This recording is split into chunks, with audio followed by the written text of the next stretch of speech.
Okay, hello everyone. So, this will be a very different evaluation.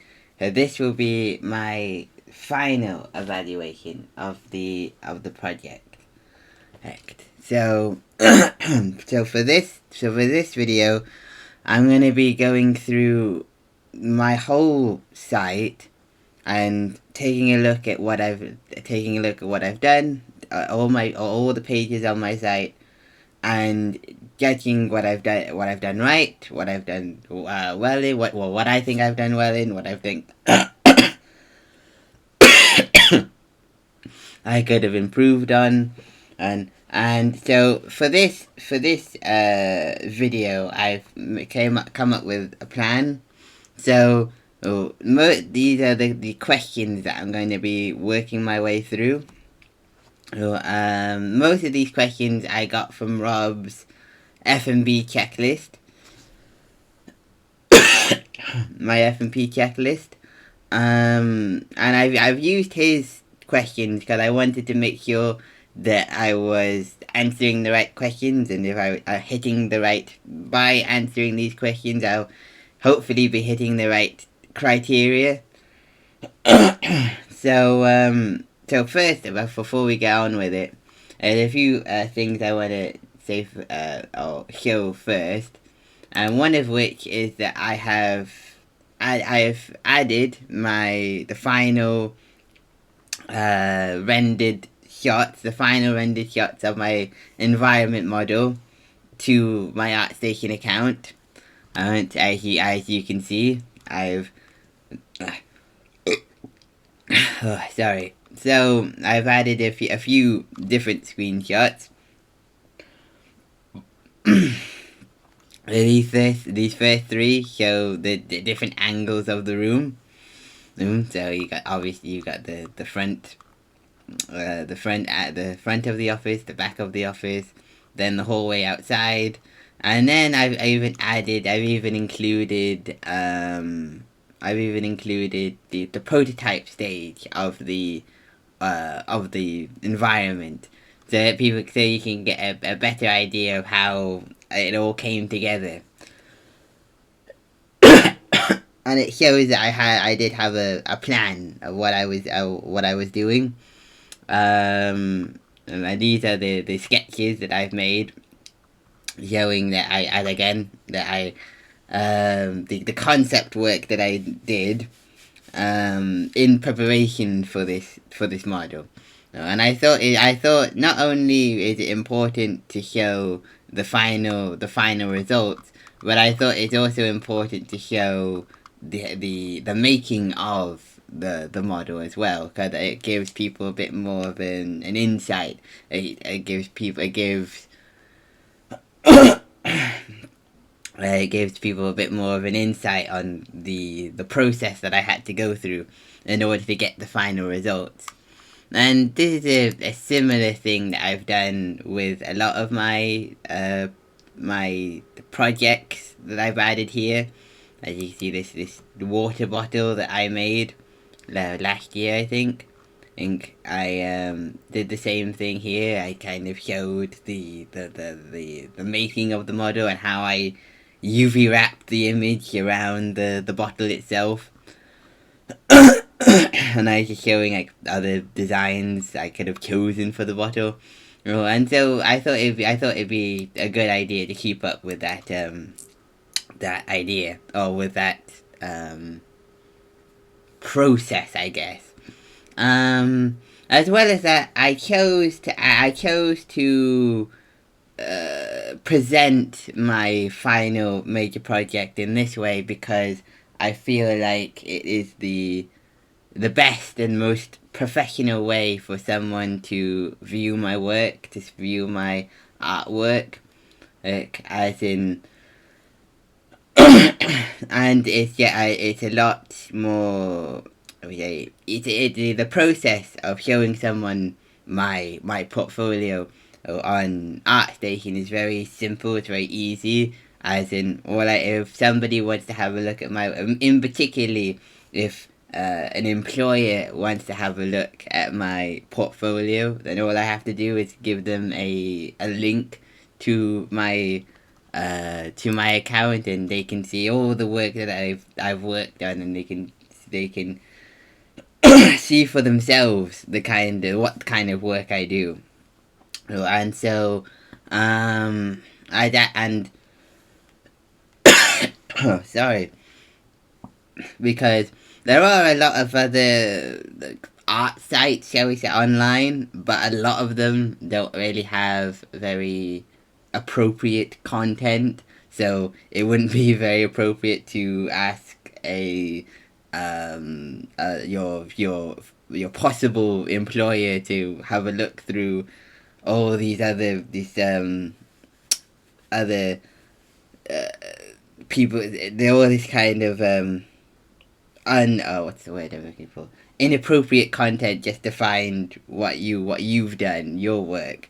Whereas ArtStation, it is made for professionals. It's made for people who want to get working jobs working in art, and so it has a very good filter to keep out anything that might not be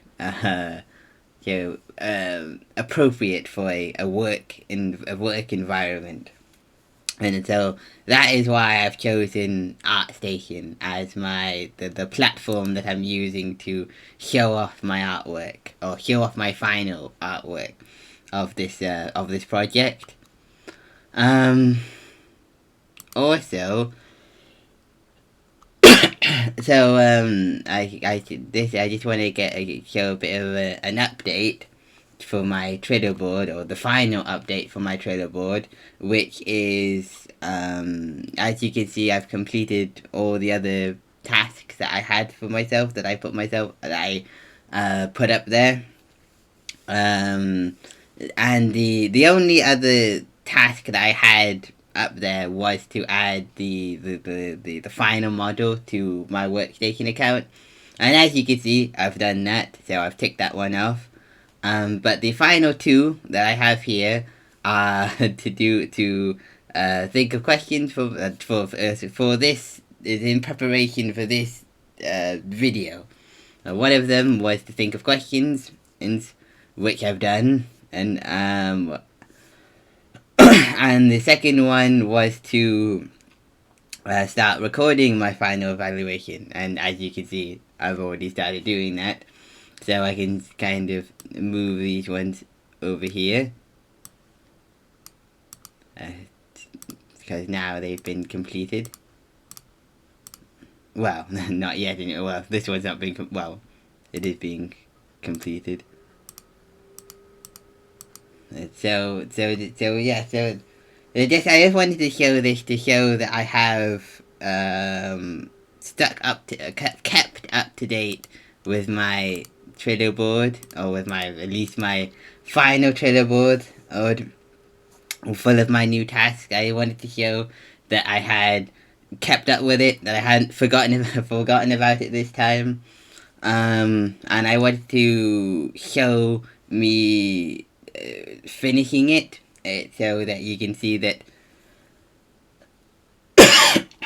that I've completed all the tasks that I had set for myself, as well as the task that Rob suggested to me. So now, getting on with the evaluation of my site. Now, I want to try and not have this video be too long, and so I want to try. I want to try and get through each page in an appropriate amount of time, as in, and I don't want to take up too much time basically with each page, because once I finish the page, go talking about my website, then I'll kind of go down the list of questions here.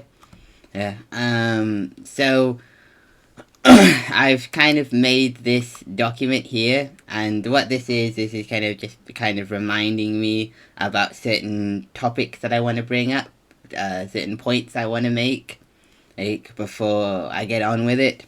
So let's get to it. Of course, starting with the context page.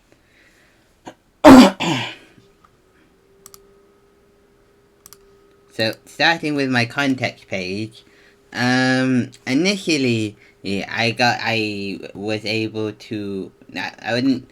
Originally, I was able to fill up this page pretty quickly because going into the project, I kind of had an idea of the kind of things I wanted to add to this page. The things like the SWOT analysis, the mind map, and um, and the what's the word, timetable for the project. So I kind of at the very beginning I started and of course including the proposal as well. So at the beginning I kind of added those things in, thinking that because initially I kind of thought that um, that making this page of completing this page would be quick, or would be the quickest, and would be the quickest page out of all the other pages on the site, right?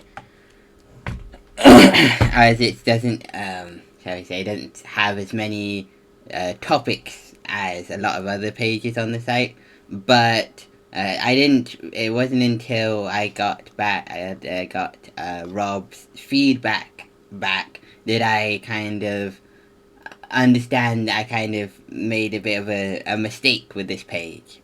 As in, like, one mistake I could talk about would be how in Rob's feedback he said that.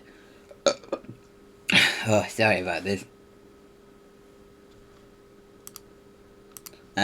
So one thing he talked about in his feedback for this page was, he said that he would have liked with my mind map to be a bit more extensive, to show a bit more and show my thought process a bit more. And at first I didn't really understand what he meant, because as in my mind I already kind of showed my thought process and the kind of ideas I came to, or the kind of ideas I thought about, and how it led to my final idea. But after thinking about it for a while, I kind of came up with the idea that, because as I couldn't I was very, what's the word, confused, because I thought I kind of already shown my thinking process.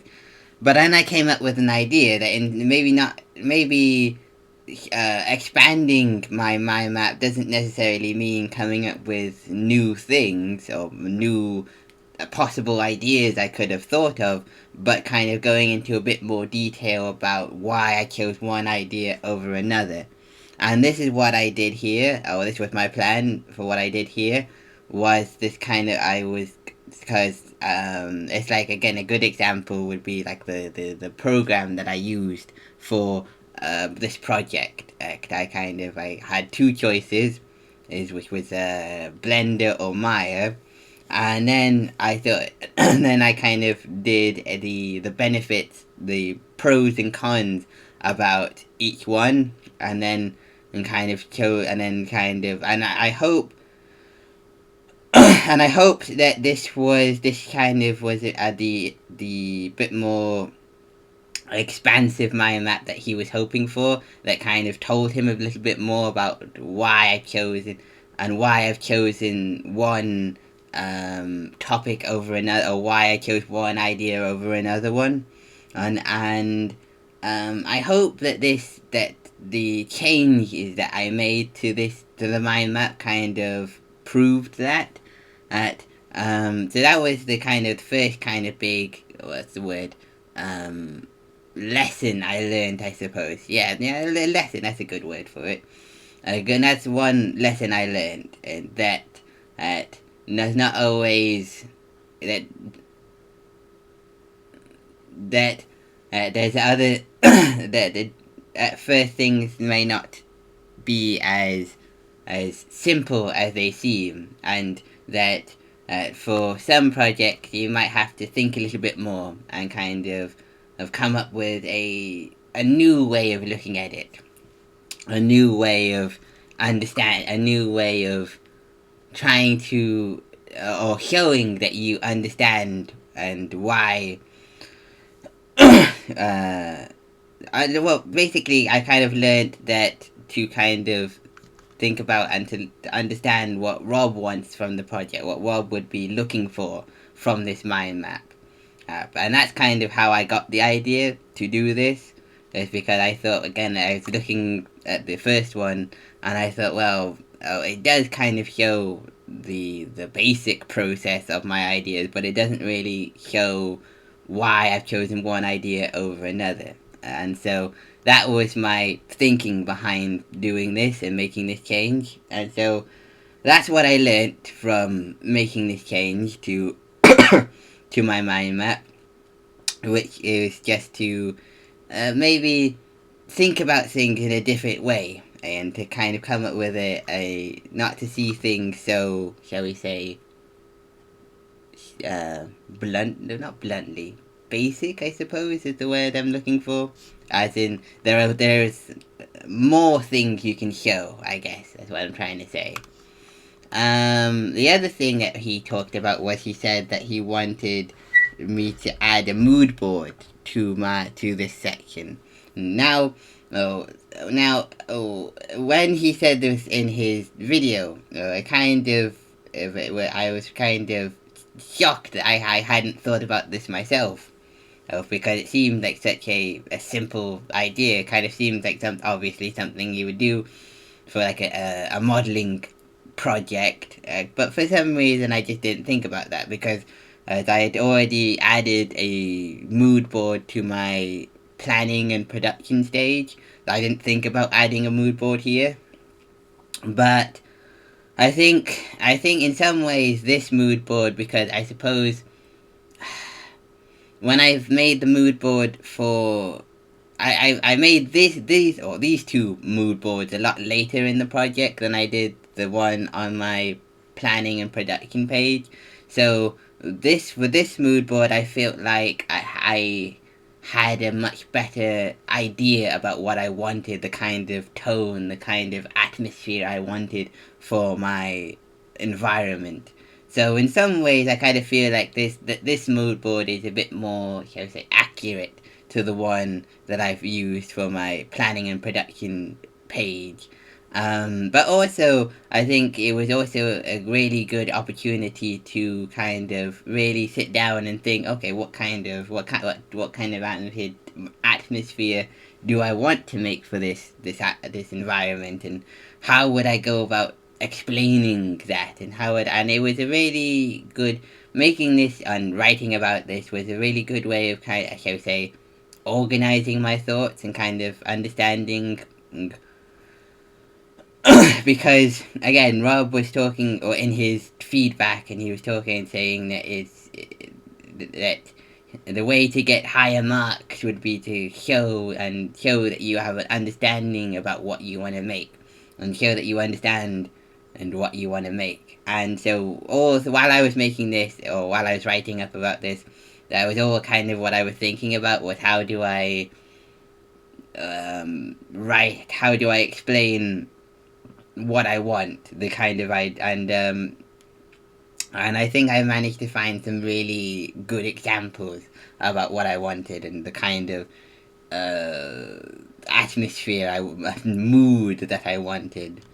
The only other thing I have left to say about, because down here, because this is about my the only two other things I have left to say about this page before I move on would be that another point Rob made was that he said that a lot of people, because I suppose it was an easy thing to do, was that a lot of people just used, same as I did, they just used the the planning, the action plan that was attached to the proposal. So, and he said that he was a bit kind of disappointed by it, or it wasn't what he was looking for. As in, adding this was fine, but he would have wanted to see a bit more of a more, shall we say, accurate plan, a bit more, and once I kind of, because once I heard that, I kind of understood what he meant, or understood what he wanted, it because and because again when I was making this action plan, I had a very kind of say basic idea of what I want the first, shall we say, tasks I had to do for the project, but it wasn't until later on in the project that did I have a clear understanding of what I needed to do and the tasks I needed to complete before the project would be finished. And then but I felt like I kind of made up for this later on, because on my planning and production page I put down how I the calendar and the plan I showed. I made a plan, another action plan for during the week of the holiday when I was finishing off the model. I showed I had a better plan, I know, shall I say, a more accurate plan. So I feel like I kind of made up for this kind of small mistake, this small error, if you will. And then the last kind of, shall we say, mistake that I made was how at the beginning I kind of talked about this was for the Peggy rating of my project, and um,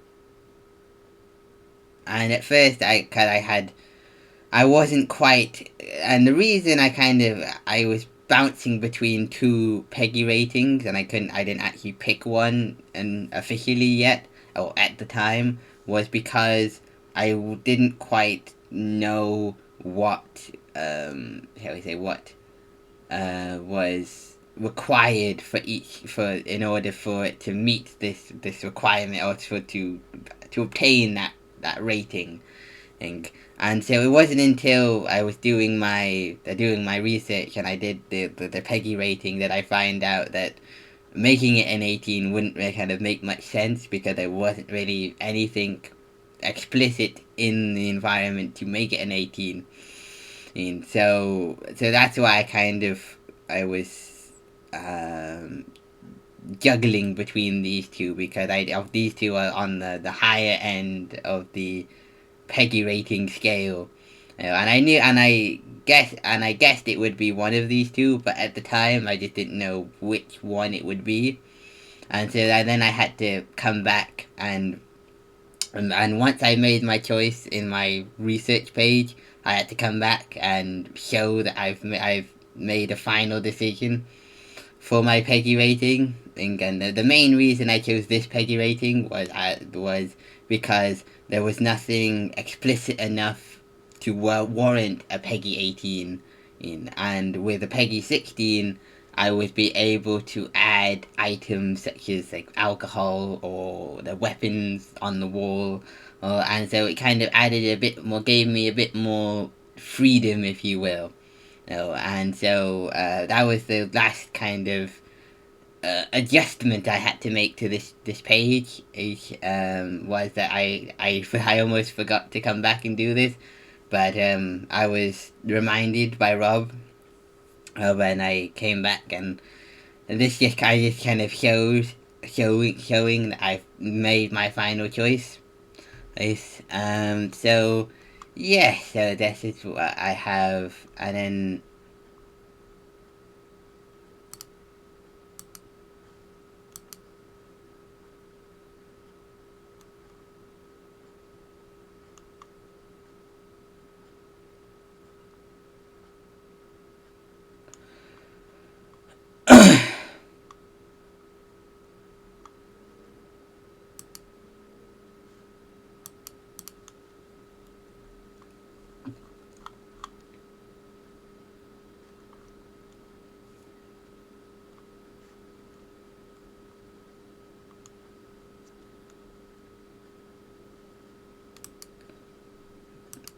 and the final thing, or the final adjustment I made, was that I was gonna put all my Trello board updates and everything on this page, and Rob reminded me that I should be doing that on the planning and production stage, or planning and production page instead.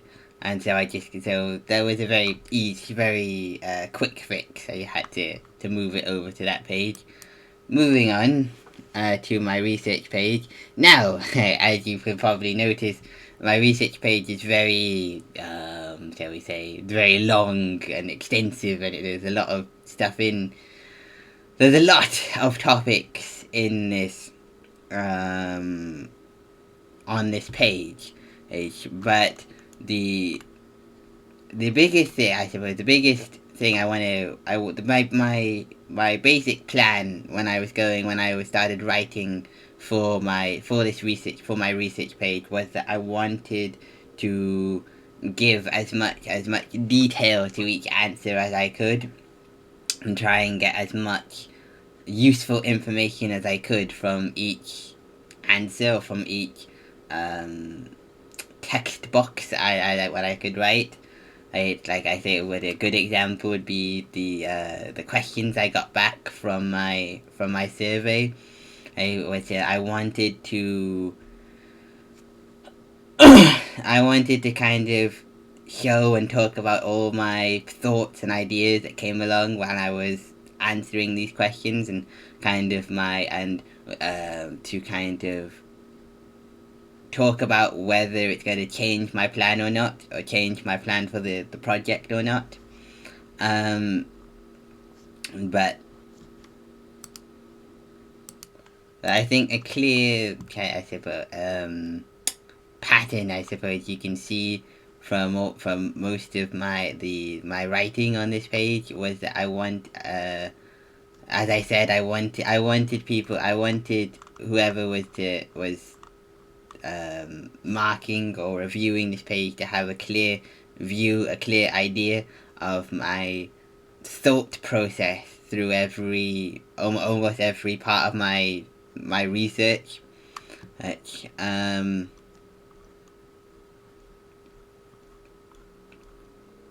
And see, originally, and as part of my primary research, I was initially going to, because I mentioned in my proposal that I had like a sci-fi art book at home, and that I was going to use it when I was making concepts and making plans for my project. Again, that it would, hopefully it would have given me ideas that I could have used. And in the end, and as you could probably tell, in the end, I didn't end up doing this. I didn't use the art book, the sci-fi art book, mainly because by the time I got to the research page, or the research page, I had already made all my concepts, and I was pretty happy with the concepts. As in, I didn't really want to. I didn't want my big fear when I was making the concept, because I didn't want to make anything too big or too difficult for myself.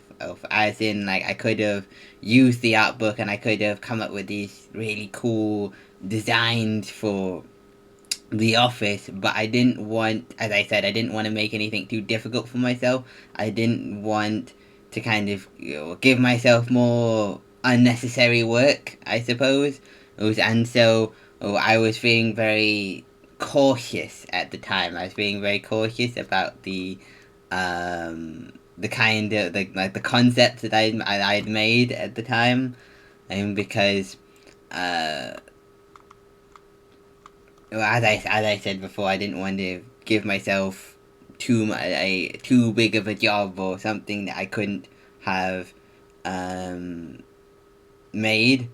Although, having said that, I did later on in the project, when I got Rob's feedback back, hang on, it's all the way, sorry, it's all the way down here, sorry.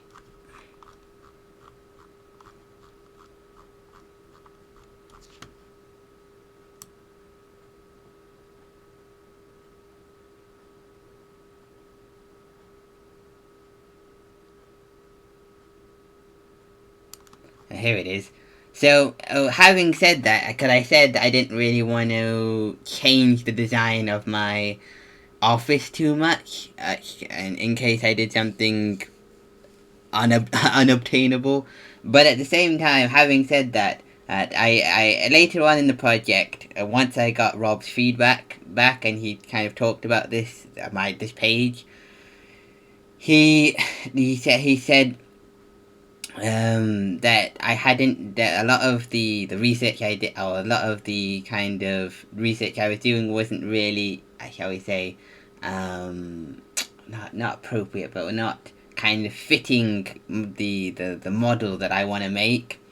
Like, and so I kind of did a little bit more research after that, and I found this example, this military office example, which was basically exactly what I had planned. And but part of this, and part of the main reason I chose this office in particular was because as it showed that it had different different configurations for the office, and it showed that the artist had moved the furniture in different places, in different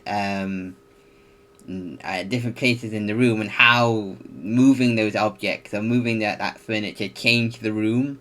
And even and so I kind of look back now, and I think that maybe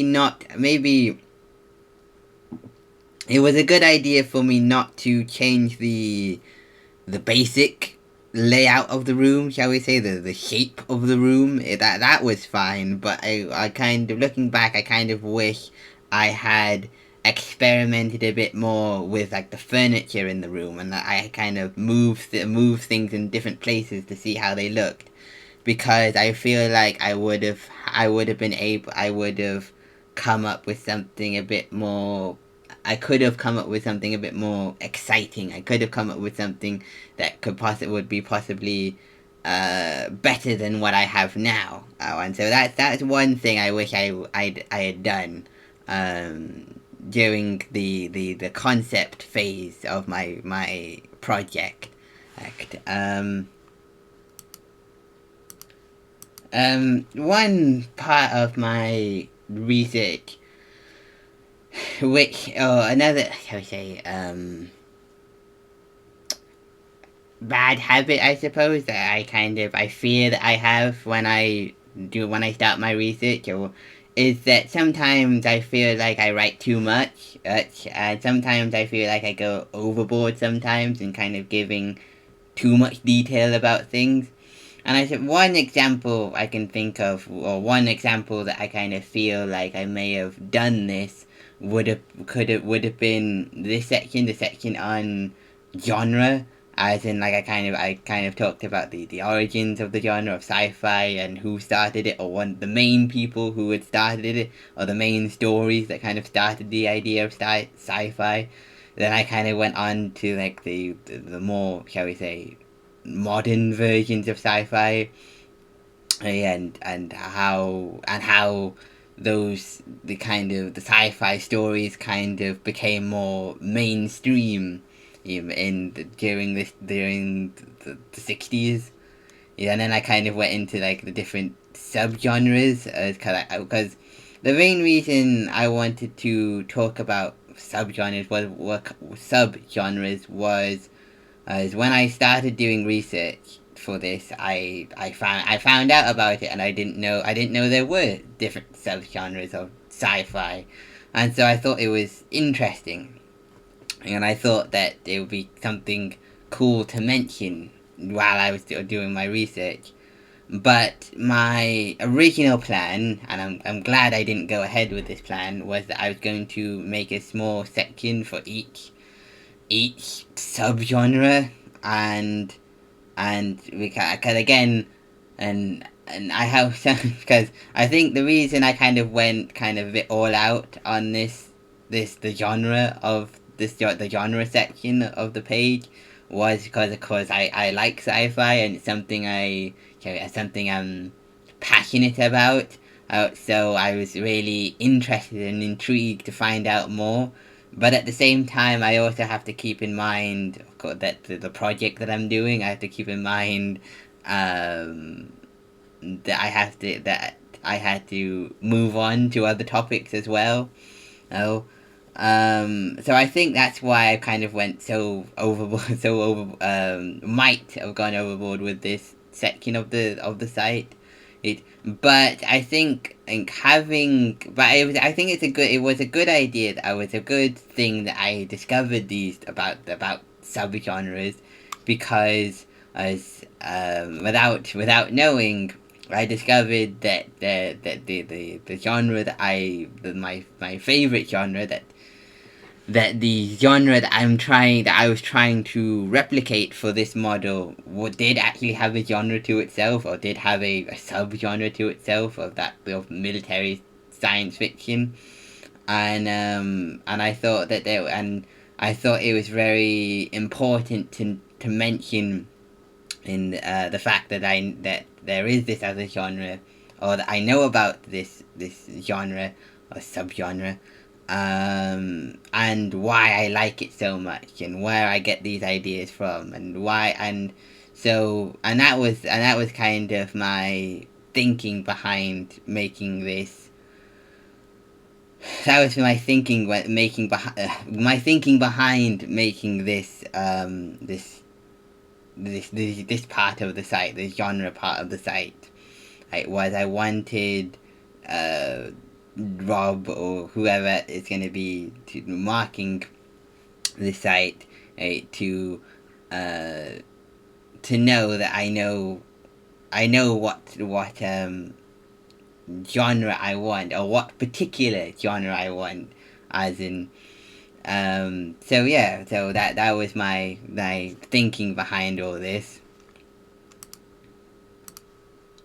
Because the reason where I get my kind of fear of writing too much, or going overboard on a certain subject, would be in the last project I did. I did a section about work culture, and like going over the differences between different companies, and what kind of work culture these companies have, or these countries have. And I kind of talked about three different cultures, or three different countries' work cultures, and kind of compared them all. And when I was looking back over my site, I was looking over it, and I kind of thought, even though I did enjoy making it, and I found out a lot from making it, I still felt that maybe my time would have been better spent moving on, and better spent working on the other topics of the site. Right, so that's kind of where I got that idea from. And this was kind of one of my um, fears about doing the going into this, when I started researching. And it is that I don't want to um, spend too much time talking about one topic. Like, and that it's important to move on, and to uh, write about other things as well.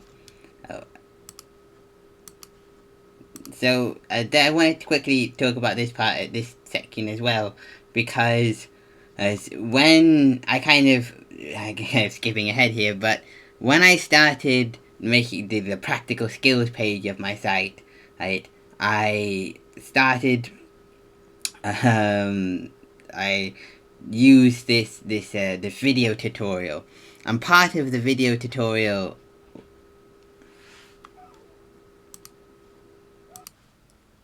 I was going to quickly talk about this section of my research page, because when I started my practical skills, and when I started modeling, I used a video tutorial to help me make the basic structure of the room. And part of that video talked about like using like a human sized block out and height, like and using like that, and using like human characters to judge height in an environment. And at the time, I hadn't done that. I hadn't kind of written about it in my research, and so I didn't really feel like it would be a good idea to put it into my model. So before I did that, I came back to my research page, and this is what I did, and did some more research into 3D modeling, research into like using blockouts, and using height to show the height of a player or a human character in an environment. And once I researched it here, I felt more confident that I could continue on with my model, because once I continue on with the model, I have the evidence to show that I have done the research to kind of back up what I'm doing in my practical skills page. So I suppose that's one mistake that I made, as in I didn't actually with my practical skills, is that I didn't do the proper research first before going into it, so I had to kind of stop and then come back and then do the research and then come back to it. So I suppose that's one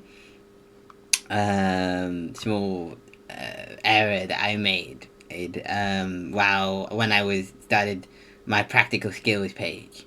But I learned a lot from doing this, doing this part of the research, as in what I learned from this part anyway, was that how human blockouts or human stand-ins are not only used in 3D work, or not only used in 3D environments, but are also used in 2D or paintings, as you can see with the concept art I'm showing here. And I just thought that was very clever how both principles use the same tools, or the same tactics, if you will. But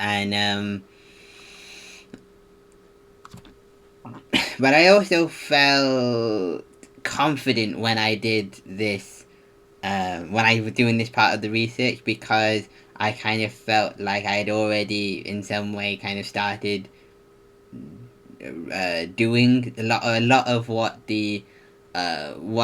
I found out on how to make an environment, or how the professionals make an environment. I kind of already started the basic plans of doing that, as in like for the blockouts, the 3D blockout levels. I already made the prototypes. And then using the references I used Pinterest to make a collage of all different like objects and different furniture that could be in the room. So like I felt really happy about that. The fact that I kind of already, without knowing, I've already taken the right steps in the right direction. I suppose this is a good time as well.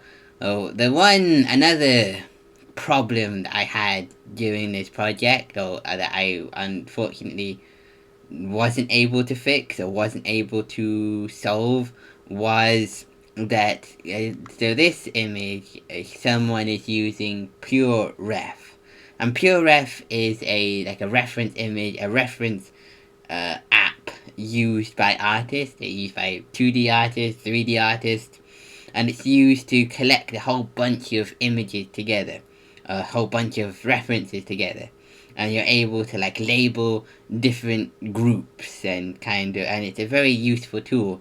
Now I was able to use it for a short while on my last project, But since getting this new computer, I've not been able to move it over to this onto this computer, and so I would have liked to use PureRef for this project, but unfortunately I wasn't able to because I wasn't able to move the program onto this computer. So yeah, that was a bit of a disappointment, but I made it work with Pinterest. Pinterest worked just as well for gathering ideas, for collecting and gathering ideas.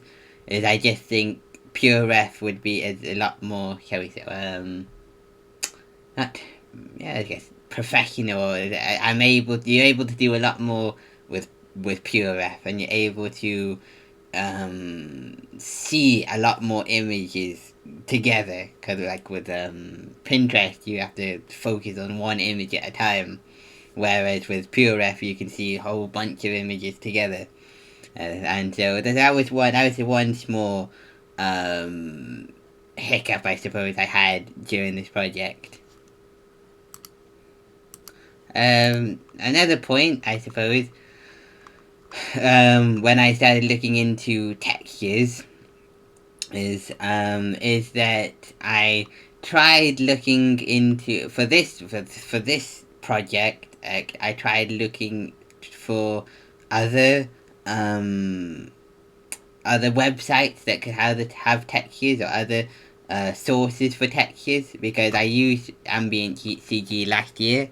Although I felt like I was hoping to find this from this project, I was hoping to find something that was a bit easier, a bit simpler, that still kind of gave good results. Also, so that's why I was looking this for this project. I looked at different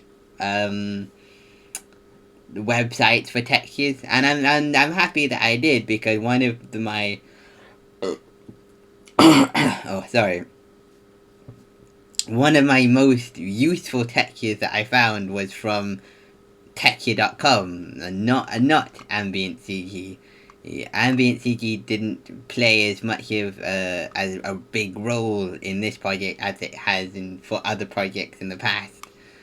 But for using other sites like texture.com, I was able to find a lot more unique textures that were useful for the project. So like the fabric texture, that was useful for the project, because again, for like the chair.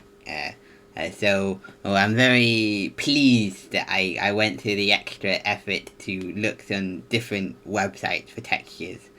As well as that, now Rob talked when he was doing the feedback video. He said that I talked about. He was very happy on about this section of my site in particular, because he said I talked a lot about the theoretical problems. Now, again, at the time, I didn't really. That wasn't my intention, that wasn't my plan, and I kind of did it by accident, if you will. But I was just kind of talking about, because I was just kind of talking about testing the results that I got through testing my textures, because last year I added some textures, but they didn't look like the way I was expecting. So I thought so I thought testing them out would be a good idea to hopefully help avoid textures not looking the way I was wanting them to. But through testing out my textures and the effects that I was using, or the glowing effect, I was was reviewing the theoretical problems that I had to face during the project, or I could have faced during the project. But I kind of feel, shall we say, a bit not disappointed, I suppose, that I kind of stumbled into doing that without kind of thinking about it, and and I think theoretical problems mean problems that could happen, problems that could arise.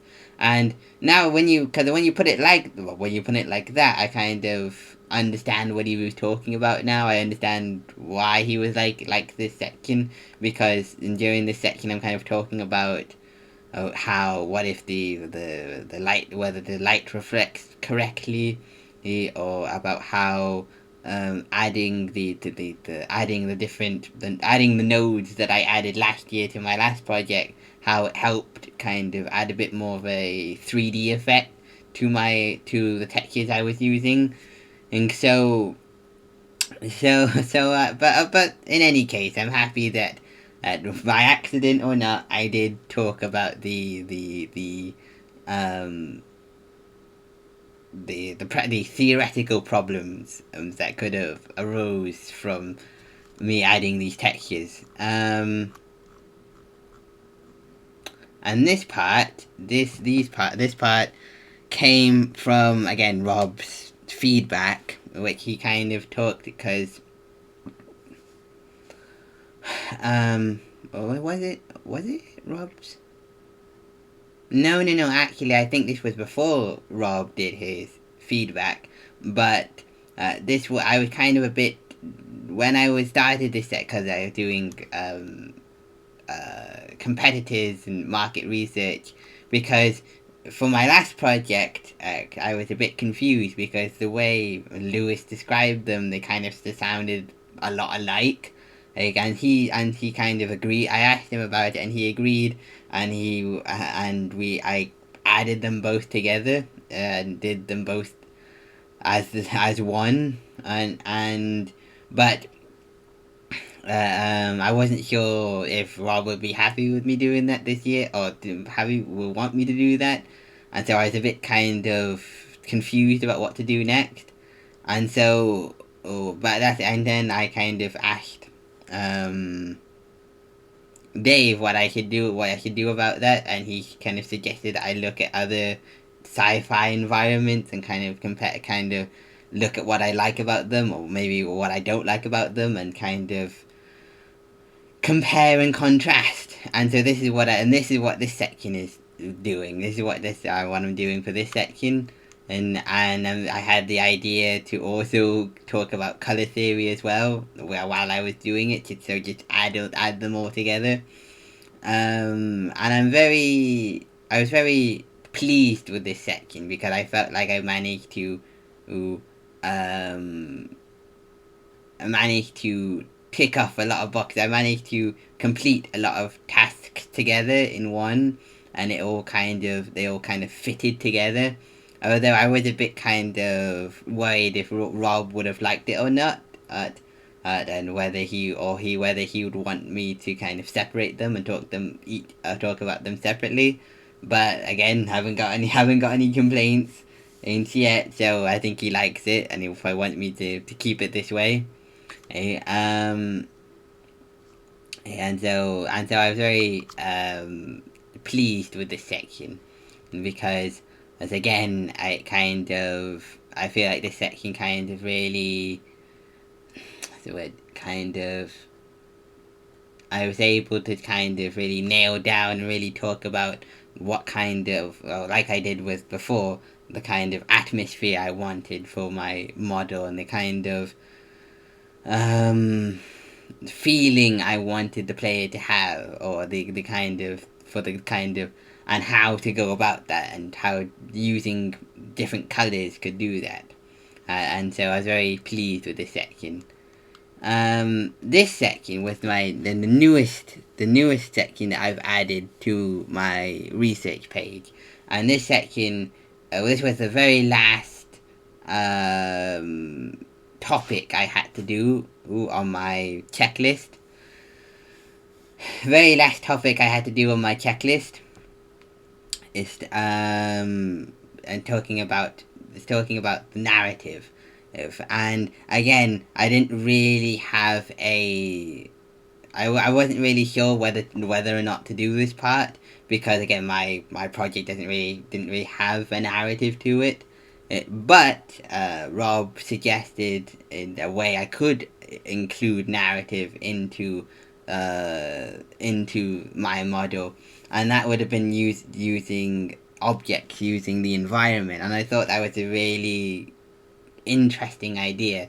And that was something that I wanted to look further into, or research further into, and so I found this really cool example of like a classroom, a very normal looking classroom, and then how adding certain things to adding wear and tear, adding effects and everything could change it in such a drastic way. And I just thought that was a really cool, and that was a really something that was, and how, what a powerful tool that environments could be used to tell stories as well. And the environments can kind of tell, almost have as much character as all the other, as any kind of game character could have. Like Bioshock. Like Bioshock is a really good example of that, because the environment you're in, the city that you're in, is just kind of, this has a huge amount of story and a huge amount of character to it.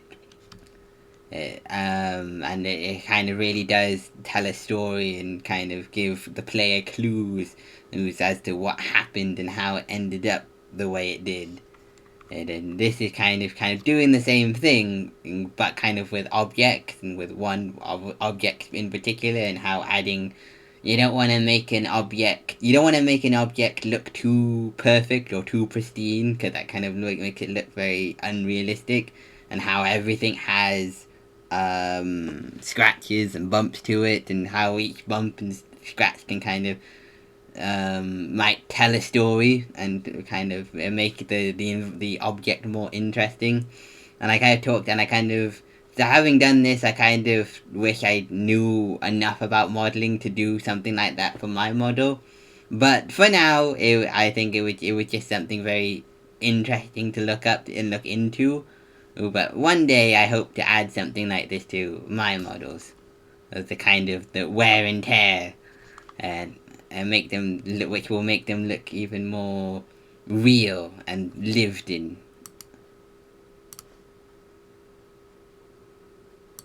So again, Rob said that he wanted me to talk about more practical and theoretical problems that I could face during the project.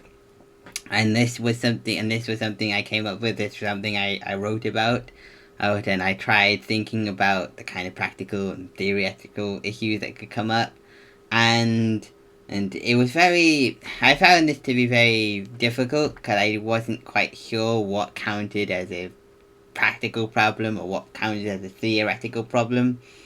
But after thinking about it, I felt like theoretical problems would be something that could arise, or something that no, that, like, one example I thought of would be like copying too much, as in, you might want to take inspiration from something, but you don't want to just copy it completely, and because again, that's where you get kind of legal issues coming up and propping up, and how I had to kind of stay focused and keep, and because I wanted to um stay focused, um and kind of try and be more original. Oh, I feel like I've done that, but that was something that I had to keep in mind, and that was something I had to keep in mind, while I was modeling, while I was designing the room. So, oh, I hope that these kind of, a question like that kind of, or my answer like that kind of answers the question, or answers the questions that Rob had, or Rob wanted me to answer. I hope that was what he was looking for. Uh, um, because, well, that was kind of my understanding of what he was talking about, or what he wanted from me. and I just hope that what I've written here, what I've written in this section, kind of answers that question and that he had. Um, and then this section was a section that I made looking into interior design. Was a section I came up with uh, uh, late into the project because, again, after getting the feedback back from Rob, he felt like a lot of the stuff that I talked about didn't really or wasn't as fitting for my project. And so I kind of started thinking about what I could do, what I could research into that would kind of fit the project a bit more, fit my idea a little bit more. And so I thought, well, looking into the kind of things a real office would need would be a good way of because that was something I didn't kind of think about in early in the project. As in, and it wasn't until later on that I kind of came up with the idea that I should look into how the kind of, shall we say, not, oh, sorry, sorry, the kind of thing, the kind of aspects that kind of go into a real office, and how adding those things might help my project, help my environment a bit more. And so I did all I because a lot of what I found was just of course, kind of for like news companies and things like that. Where as what I was planning to do was more like a military office. And so this example that I came up with here, okay, I found here was great help. Oh, because as it was a lot more what I expected. It was a lot more what I wanted, and I was able to kind of get a better idea about what the kind of atmosphere I wanted for my model, and the kind of objects that would be appropriate in this office. So in this so yeah, this section was something I added it later, and but looking back, I kind of think about it and I think, well, how much would it have changed my, well, hang on, going into that, going into like symbiotics. It's like this, what this guy did, or what Rob showed us as what he did. These hang on,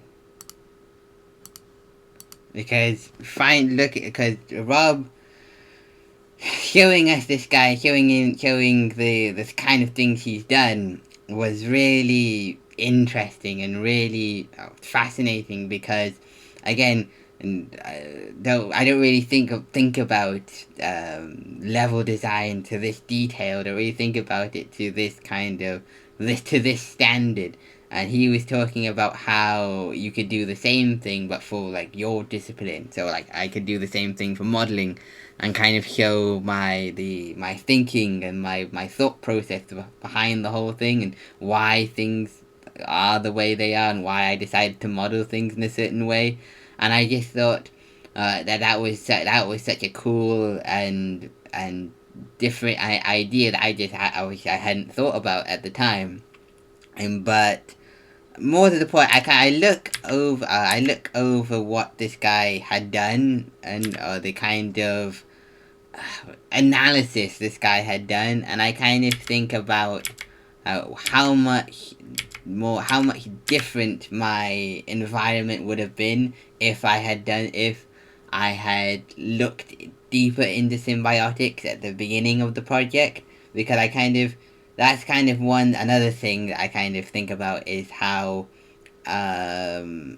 because again, the room I'm making at the moment, or that I have made, might not be, it might look good, but it might not be very player friendly. That's just what I've heard from Rob. Is that places that you can have an environment that might look great, but it might not work very great if it was like a playable place in a game. And luckily, I didn't have to deal with that problem, so it wasn't as important for me. But I still think, I still kind of wish I had looked deeper into symbiotics before starting the project, like before I designed my room, because I feel like I would have come up with something much different than what I've come up with and what I've made. So that because if I had done something like this, or if I had kind of thought about it to a bit in a bit more detail, I feel like I would have been able to come up with a much better room, a much better looking and much better working room, as in not only would it look great once I've finished, but at the same time it would also work well for what it would also be good enough for a player to go in. So if I was wanted to add it to a game or something, it could have been used in a game. So that's something I kind of wish I had done at the beginning of the project, like was look into symbiotics into a bit more detail, because I think it would have improved the overall layout of my model significantly. Yeah, and so, but what I ended up doing, which is kind of going over the my very basic ideas for the model or for the environment, and where the kind of the number one point of interest I wanted the people to be interested in, and the second point of interest, the kind of which is not as populated with items, and kind of my ideas for the kind of story elements into the environment, and how I want to keep reminding people that this is like a spaceship that's having an air system or an air duct going through um, the ship, as well as adding a different color scheme to the hallway to kind of denote which deck of the ship that would be, and things like that. Those were the kind of very basic things that I kind of pointed out the kind of very basic symbiotic that I used for this project. And I just kind of think about how much more different my project would look, or my environment would look, if I kind of thought about uh, took went into a bit more detail with my symbiotics and kind of thought about it a bit more. So yeah, that's one area that I wish I kind of did a bit more work on, a bit more preparation on. Moving on to my planning and production page. Most of the first half of this page I made at the very beginning of the project, like, and I did it um rather quickly, because I kind of already had an idea about what kind of subjects I was going to put onto the page. It was just a case of adding them and, of course, writing about them. But I was at the beginning. I was particularly proud of this section here, because again, in the last project, I usually kind of talked about how I could have added my personal like sketches and drawings, and I could have shown that how I kind of prepared for sketching my ideas is, and so when it came to doing this one, I thought that doing like the adding my own personal sketches of shading and light would be a good way to talk about a good introduction into my first concepts for the kind of furniture I was going to have in the room. In the end, I'm happy that I changed the design of the table, that it looked different, because I felt like the doing something like this would be more difficult, but two, I felt like the design I did end up going with, the kind of square looking design I came up with, looks much better, and then the kind of the standard table legs. It's like this looks much better than just having the standard legs. And I'm showing where I got my inspiration from. I got it from Navy ships. And showing how my thinking and my plan before my plan going into uh going into the project, starting my concepts.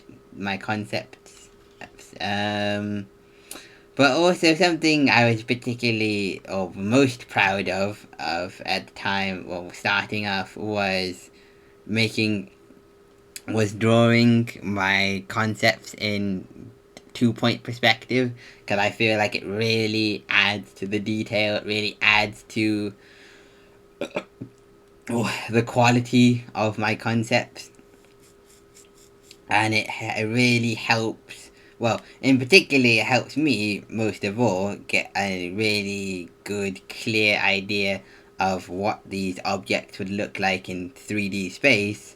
Is and so it kind of is a lot. So making a sketch like this is a lot easier to kind of work from or work with when I start modeling than, of course, if I just kept to this. And that's why I wanted to make this change, because I felt like there was much more detail I could add, and I was right. Doing it again in a different perspective added much more detail to the concepts, and allowed me to make a much better, much more um, interesting or interesting office. Yes, and adding the hallway was something I wasn't really sure about, because I felt like it might be just kind of wasting time, because it's not something that needs to be and something that needs to be part of the project. But I wanted to add it because I felt that I just having these big windows leading out into nothing wouldn't really make sense and would kind of break the immersion that I'm trying to make here. So I thought adding the whole way would be a good addition. And I'm judging by the responses I've gotten back from my audience, and it has, and lots of people really liked my idea, and really thought it was a really good idea. And then going over the different logos that I made for the project. Like, now, this was something that I had to come back later on in the project and add, because like earlier on I kind of forgot to talk about this. But I'm happy that I didn't forget about it, because I feel like it would have been a huge disconnect, like, as in, like, I kind of go on and talk about like adding like a Welsh theme to my model, but I kind of felt like if I just kind of left it there, they wouldn't kind of, oh, where did you get this idea? And so this is what I wanted to make it clear where I got this idea, and how it kind of developed. So I'm really happy I remembered to come back and add this to this page, because it makes this section make a lot more sense, and kind of something else as well. And I'm really happy I changed. Well, of course, I changed the name of the Navy, because, one, for legal reasons, most importantly for legal reasons, because I don't know what kind of rules there could be for doing something like this. It's now, when I first started making this page, I was kind of interested to look into those rules, and that was something I was planning to do for like legal issues that I could come to during the project. But in the end, I just decided that uh, it wasn't worth it. It wasn't worth going into that much trouble or that much detail or that much effort to kind of talk about something that could be easily avoided. And so I made suggested for the um a suggestion that came from my focus group from Thomas. Is I changed the name of the Navy as well to make it to not have any association with the real world. But another benefit is that it's just more fun. It's more fun, and it's like I have a lot more freedom when making my own fictional navy, my own fictional logos. For a fictional navy, as it gives me a whole load of more freedom, as I'm able to basically do what I want, do whatever I want, and add whatever logos and uh, pictures I want, and I was really, once I made that decision, well, it was definitely the right decision to make, and I'm happy I did change it, and I'm happy I did go ahead with my plan to add a Welsh theme, because part of me kind of questioned whether it would be a good idea, because I felt well, judging by the kind of responses I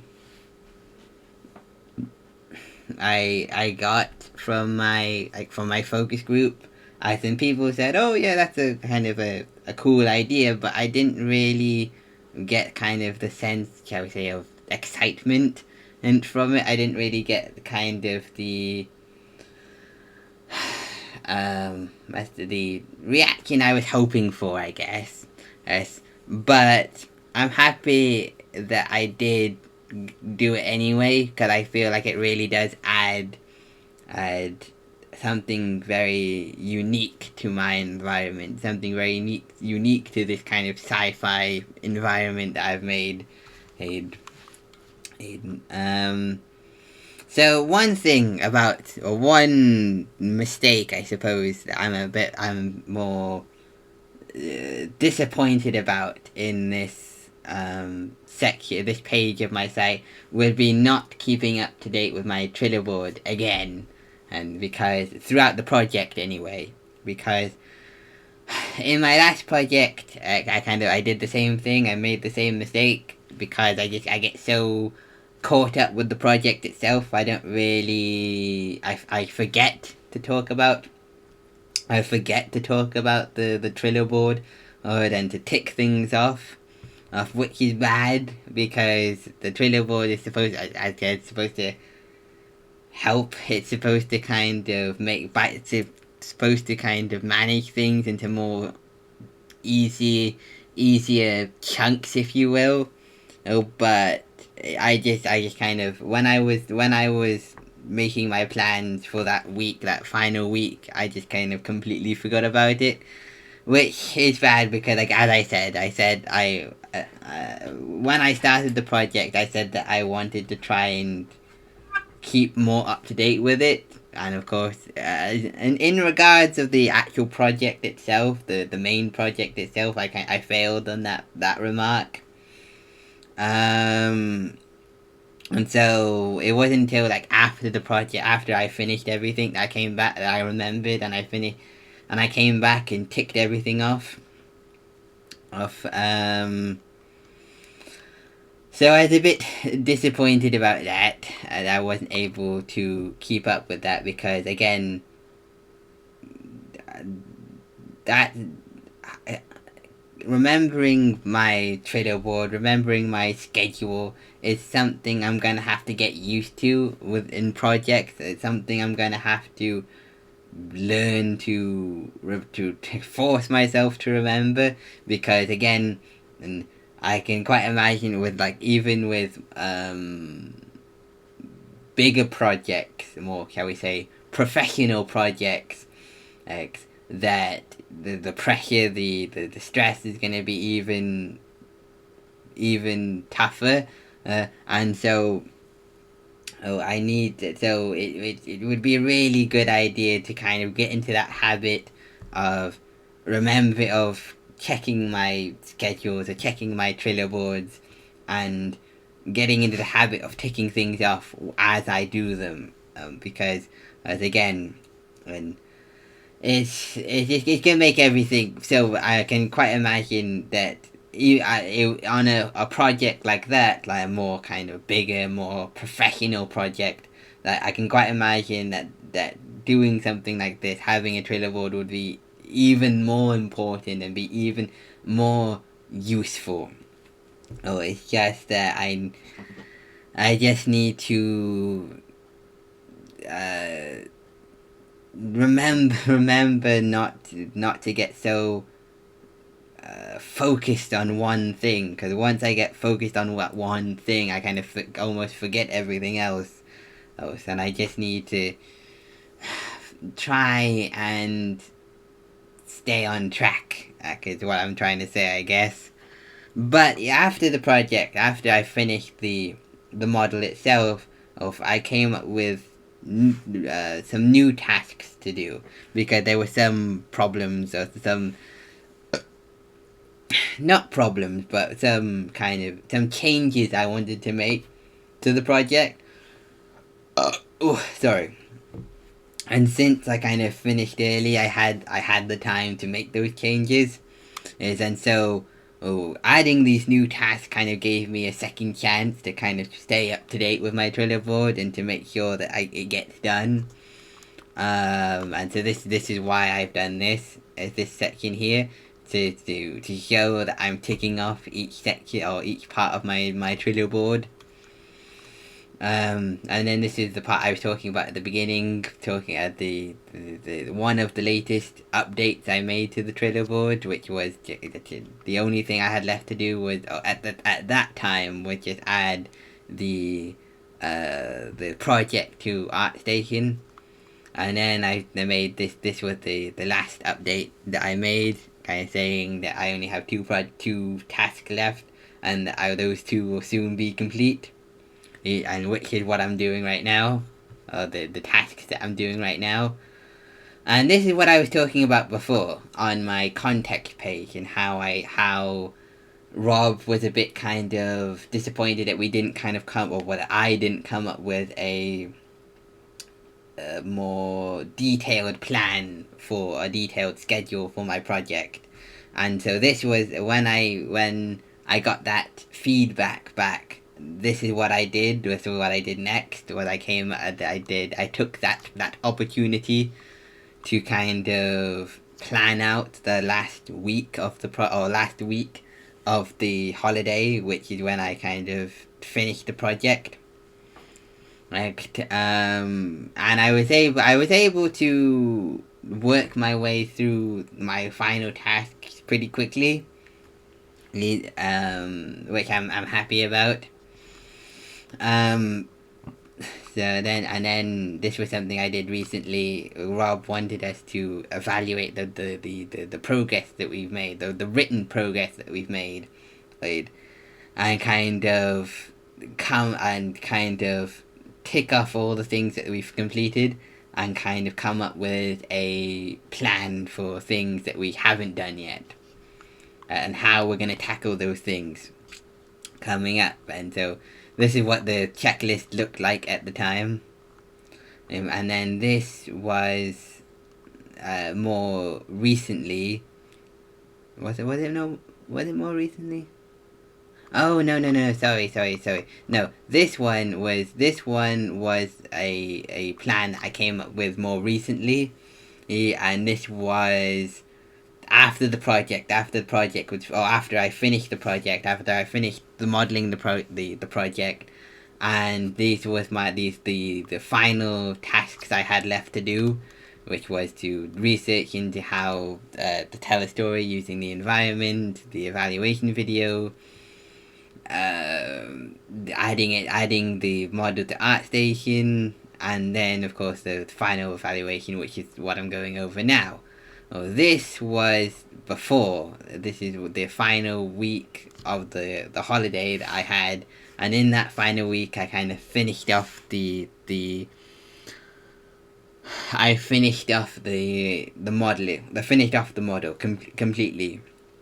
Yeah, this is what I was talking about before when I said that Rob wanted a bit more of a detailed plan for how I'm going to continue the rest of the project. And this is what I did next once I got that feedback back from Rob. And so again, this was the task list that I came up with to help me remember certain tasks I had to do at this time or during this time, and talking about the Trello board was something that just completely slipped my mind, unfortunately. I think obviously if I'd remembered it and I'd added it to this list, I would have done it, but I just completely forgot about it, which is something I need to get better at. I need to get better at not only coming up with a plan for my project, but sticking to that plan and then sticking to it the best I can. And these were like the custom textures and images that I made for my project. Like, they were very small. They added small amounts of detail to my model, but I'm really happy that I did do them, because I really feel like they add a whole lot of story to the model. Oh, and they make the model add a bit more character, if you will. And then these were the videos, the Procreate videos that I did. And then luckily recently I checked my Google Drive and checked the where these videos were in the FMP folder, and I hadn't done it at the time, but I fixed that now. So hopefully all these videos are now in the FMP folder. So next time I'm gonna ask Rob if he has access to these videos. He should have access to them now. Oh, and these just kind of show how I made them. So I'm happy I went back over my project and checked. Now, the next part is my practical skills page. And the practical skills page is probably the longest page of the site. Because as there's just so much detail to it all. So my initial plan for the practical skills page was I wanted to try and follow the same tactics that I used last year for my last FMP, which was just kind of go through each and every step of the project, of me making the project, and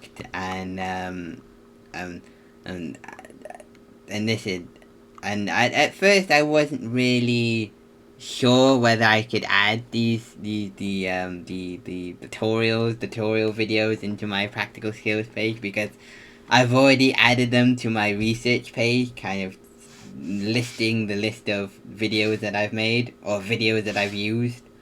But I felt that adding them here would make more sense, because again, obviously anyone reading it, anyone looking over it can see and just kind of click and watch. Whereas obviously if I kept them on the research page, I have to switch over to another page, which I just think would just take longer. But I feel it was made a lot more sense to add them here, that they can watch them. And so here I go through very quickly. Great. No. Some images, because it's so long, some images don't show up. So just going through this very quickly. I go through each and every step and process of how I made each step of the room. And just starting off, I'm really happy I did find this video here, because as it allowed me to make the room a lot more efficiently and a lot quicker than what my plan for the room was gonna be. I was able to do a lot more, and it really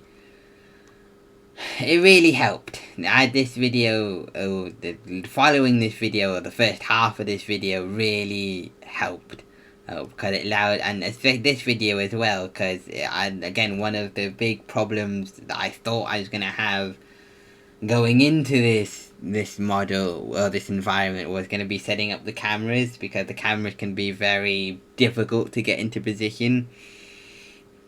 They're very sensitive and they kind of move all over the place. It's when you're trying to get them into a particular place. But this video really helped. It showed me a really quick and easy way to get them where I wanted them to be.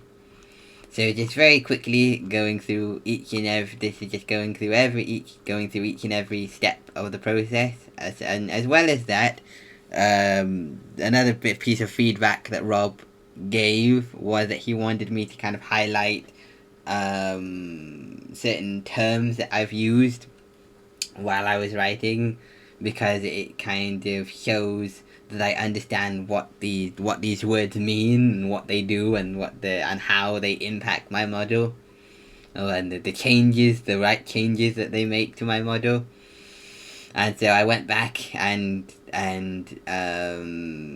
highlighted all the words I used to kind of, which was concerned what keys I pressed and what each effect I used and things like that. And I also added screenshots from the sketches as well, because I wanted to make it clear which sections I was working on.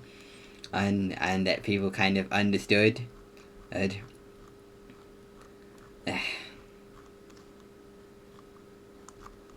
quickly work my way down. And most of the objects, or the objects in the room, were very simple. I wanted to keep them very simple. But some objects required a little bit more work, and this is what I did for the coffee machine. And I kind of made a whole section going over one object. And I was kind of surprised to me how quickly it all came together.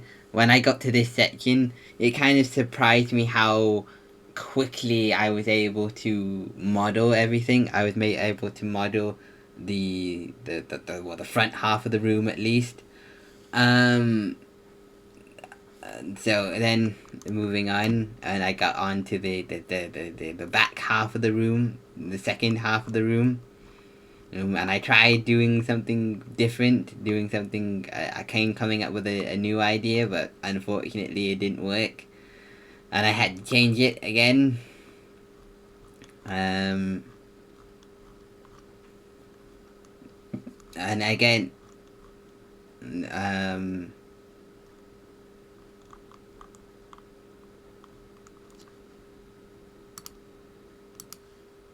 so another point Rob made was that he wanted me to add some videos. That would help my project if I add some videos onto the site as well. And I wanted to do the same thing, except I wanted to kind of do a little more, shall we say, longer videos, like showing me making multiple parts of the environment. But unfortunately, I wasn't able to do that because I wasn't able to edit the video, because I have very basic editing software on my computer. So I wasn't able, because my plan was just to kind of put the recording on, and then start modeling, and then to kind of speed it up later. But unfortunately, it didn't. How do I explain? It didn't really speed up the video the way I was hoping. As in, yes, it made the video shorter, but it didn't play the whole thing. It only played like halfway.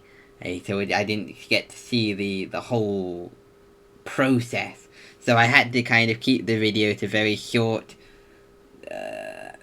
things, and still even then I sped it up, but I had not as fast as I was hoping to do it.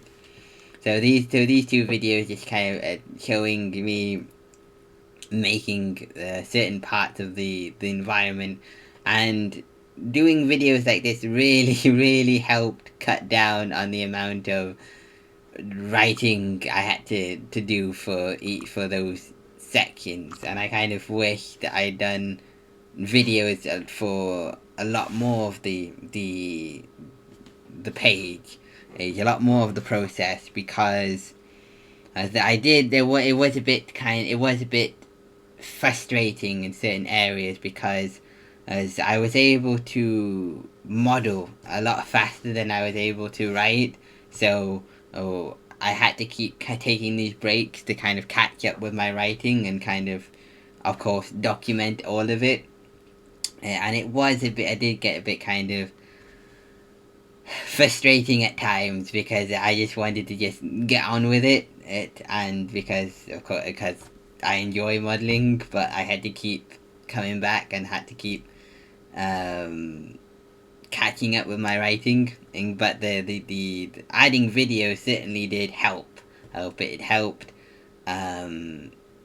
cut down on that writing, but also I think it gives a much better view on what I'm doing. That people are able to get a much better understanding of what I'm doing. Oh, sorry. And then once I started using, once I finished the video, I pretty much finished modeling the environment, and then it kind of moved over to texturing and UV mapping.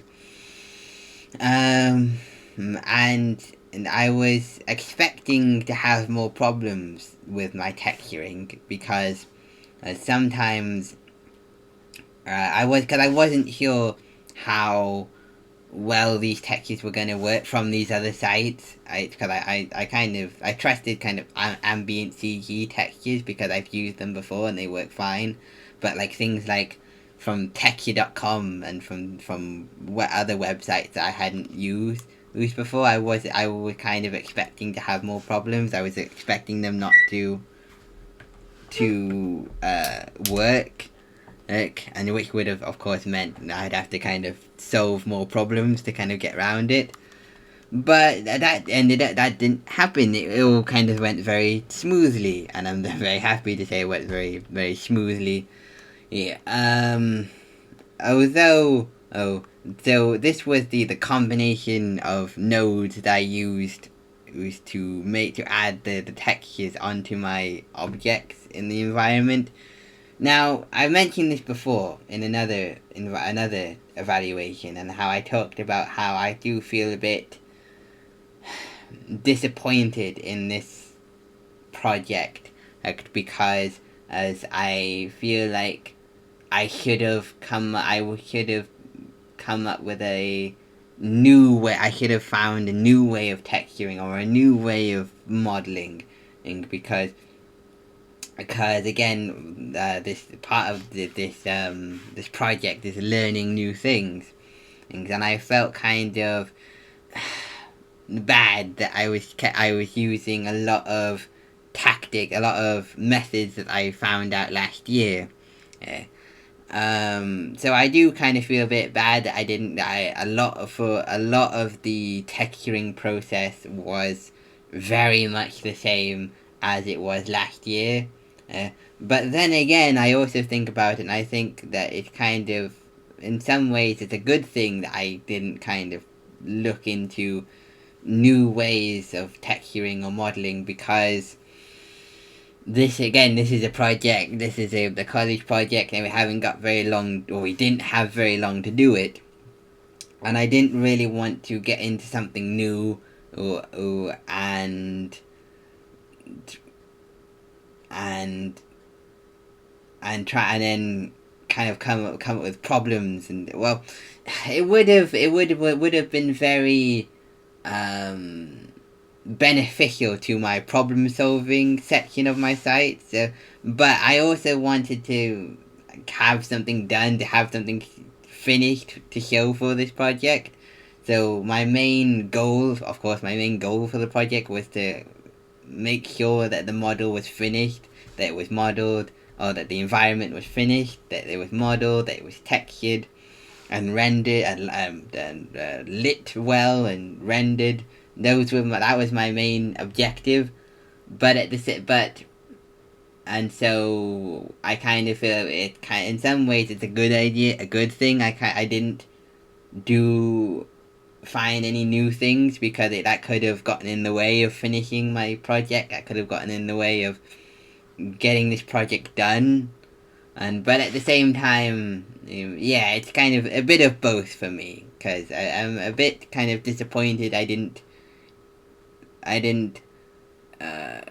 investigate new ways of doing things that could have benefited my project. It could have made the project maybe a bit more easier, a bit simpler.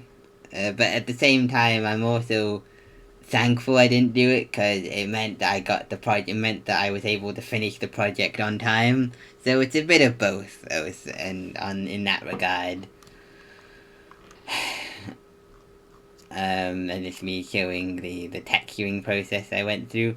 Oh, and one thing I'm a bit kind of disappointed about is that I used the posters as an example in this video to show how I UV mapped, when I wish I'd used the um the copy machine instead, because that involved a little bit more, shall we say, in depth work, shall we say, because I had to go to each face and move each face where I wanted it to be on the UV editor, and it's a bit hard to explain in without kind of doing it. And so this is what I was saying. I kind of wish I used the video on that instead, because I think it would have been a much better example. But and I wasn't able to go back. I wasn't able to change it. But I'm happy again. And then I was able to change a few mistakes here as well, as in I was able to fix the error, the deforming error that I was having with the logo. And that was simply because how I moved the face, moved the UI face, this white area. And once I kind of figured out the right way to do it, I went back and changed it, and it made it look a lot better. I wasn't able to do the same thing with the nameplates. It's because I wasn't able to fix that problem, but I managed to get it to where you could read it better, or you understand what it was saying. This section is going over each category, I suppose, of texturing that I've used, or each texture that I've used, and why I use that texture, and then this is the same thing, using the same thing as before, showing me video. This is a video of me retexturing the floor and the ceiling, because I like this. I felt like it was all kind of looking very much the same, as everything all the textures were all looking the same, and so I wanted to add a bit of variety. So I used this plated metal texture for the wall and ceiling. Oh, no, for the floor and ceiling. And then this is a video of me texturing the hallway as well. And once it was all textured, I was very happy with the results. It looked very much the way I wanted it to, or very much the way I was expecting it to. And me talking about the adding the glowing effect. The glowing effect went off without a hitch. I was very happy how the glowing effect worked. Because, again, I was worried it was going to have problems for some reason. Again, and I've never had problems with it before, but that was still something that could have come up. But no, it worked fine. It worked just the way. But also, I'm very happy that I had enough chat time to make changes to my final model. So this is me coming up with looking at different colors for the lights, and changing the wall lights, and adding more lights to the scene to kind of light it up a bit better. And then re-rendering the scene out. But the part I want to get to is this part here. Because I managed to finish a bit early, I had the chance to go back and make some adjustments, and as well as responding to the feedback that I got from my audience, the audience feedback I got. Because I kind of got it done early, I had the chance to make these changes, and I'm really happy and I'm really glad that I did make these changes, especially the changes with the adding earth outside, because I think that kind of made a huge difference to the model and made it look 10 times better. That looks 10 times better than what I had before, which was just kind of a blue glow outside. Which gave the illusion of being in space and having this kind of glow outside, but I don't think it was very useful, because again, a lot of people I asked didn't even notice it. So in some ways there was no point to it being there, whereas this one is much. And something else I learned was something else I learned was how to make an image glow by adding the image texture or image node to the emissions node. I managed to make it glow, which was exactly the kind of effect that I was hoping for, that I wanted. And so I was really happy with that. As well as that, I also added the same effect to the radar, and changed the image as well. Well, mainly because it was I didn't really like how in the old image the Earth was in a different place and it didn't really match the image outside the window. So I wanted to change that to make it a bit more accurate. It's a very small thing, but as well as that, I managed to fix the deforming issue I had with the radar image, mainly because the reason it didn't work was because I didn't have the image in the right shape, and I didn't take the shape into account. But I did with this image, and it worked out much better. It was much easier. This section was the last section I did. Talking about why I use the colors I have for my environment, and this is talking about my ideas and why I've used these colors, and what these colors mean or what they represent to me. And I talk about how I wanted to have a very human/man-made feel to the environment, and so that's why I've used the kind of very grey tones, cold tones to the environment to kind of make it a bit more, man-made. Basically, I wanted it to kind of look like a official office building, but of course in space. That's kind of the vibe that I was going for. And I talk about how the combination of warm and cold colors is in the room, I also mentioned how in my last evaluation, I wanted to go into a little bit more detail, and then this is what I came up with, and like a little bit talking about why I used each texture and what each texture meant, and in particular, this is talking about why I've chosen the white colors, the white light for the room, and what kind of theme I wanted to project for the room. Which was a kind of very clean, pure, kind of simplistic, trusting, if you would, via the color scheme I wanted for the room. Because this is supposed to be the government slash navy ship. It's supposed to be this kind of, shall we say, a good ship. It's supposed to be a helpful ship. It's not supposed to be like an evil ship or anything like that.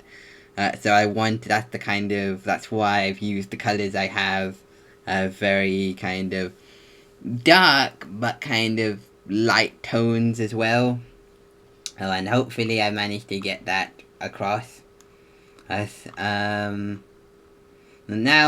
something I suppose I'm a bit disappointed about, I can't be, I'm kind of disappointed about it, is that there weren't more problems to talk about, because, as I've mentioned before, that it kind of, most of the things that I've done kind of, most of the, things that I've done for this project kind of, or for the practical side of this project kind of worked out the way I was hoping them to work out. So I haven't really got that much to talk about as far as the problems that have come up. So although I feel like that's kind of a bad thing, because not having the problems come up kind of meant that I didn't really learn as much as I could have if they had come up. It's a little disappointed, I guess, that it didn't come across much. I suppose I could have another think to see if any other small, if I could add anything else, any smaller issues. But as far as I managed to work my way around. Well, I managed to work my way around a lot of problems, and I'm very happy about, very proud of that. The kind, as I said, with like and I think I think if I didn't have as much time for it, if I hadn't finished the project as early as I did, or maybe I didn't have time to fix a lot of the issues that I had, then I think I would have added a lot more to this section, to the problem section.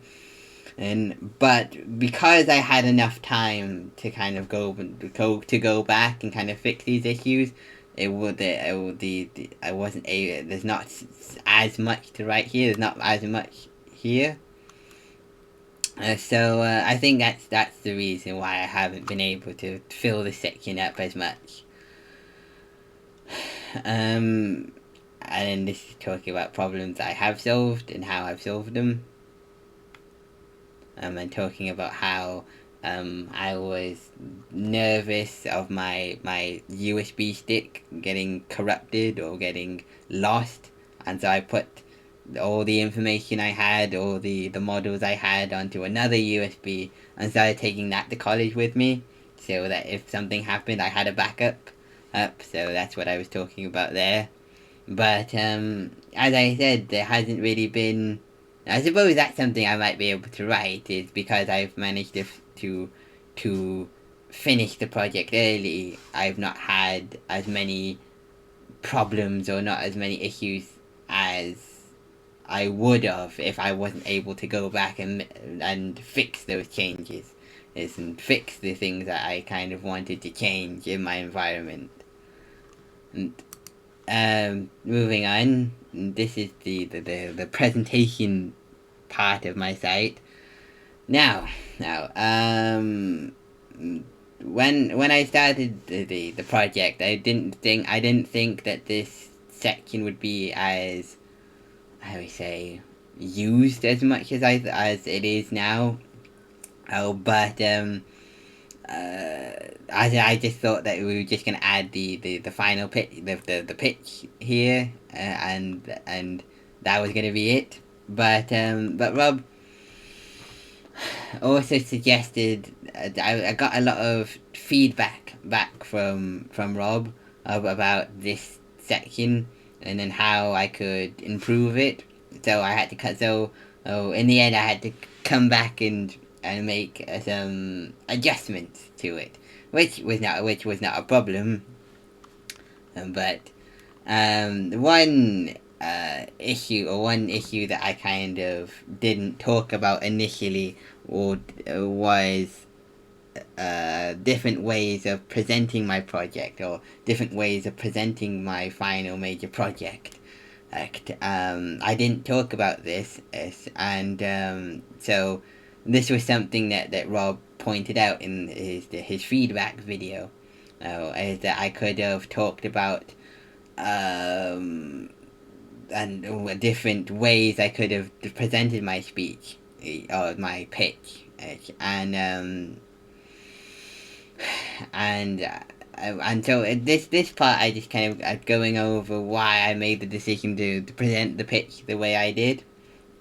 The main reason being I thought it would be important to learn how to talk in front of people, and to present my ideas is in person. And plus, I didn't feel like I would be able to present my ideas in a timely manner, timely fashion, because I'm not very good at that. Well, not yet anyway. I'm not very good at that, because I talk for way too long, and I think I'm doing the same here. And this part is just talking about how I can present my final major project. Now, something and a change I had to do coming back or later on in the project was talk about putting my final major project on my ArtStation. Now, because that was something that I didn't think about when I was doing this section before. It never occurred, even though that was going to be my plan, and even though it was always going to be my plan after the project was finished. I don't know why, but for some silly reason I didn't think that would be something important to mention in my project. Didn't think that could get me an extra grade to talk about, and how I've got an ArtStation account and that I'm going to put it there. But for some silly reason I didn't, and so I had to come back later and change it and add that and say that I'm that's where I'm going to be putting it, and I explain why I'm putting it there and not in like a video format instead, because a video format would be very taxing on the computer, because the rendering engine that I'm using, would have to rebuild the image again and again once I moved it. So this is where I put the final rendered screenshots. Final rendered screenshots out of my project. Cause I thought again, and I was going to put these on my practical skills page, but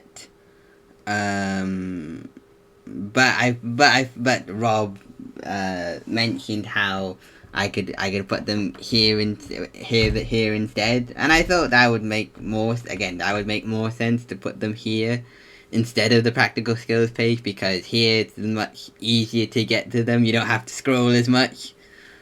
And plus, it just makes sense. Like, of course, this is the presentation page, so of course it makes sense to add them here.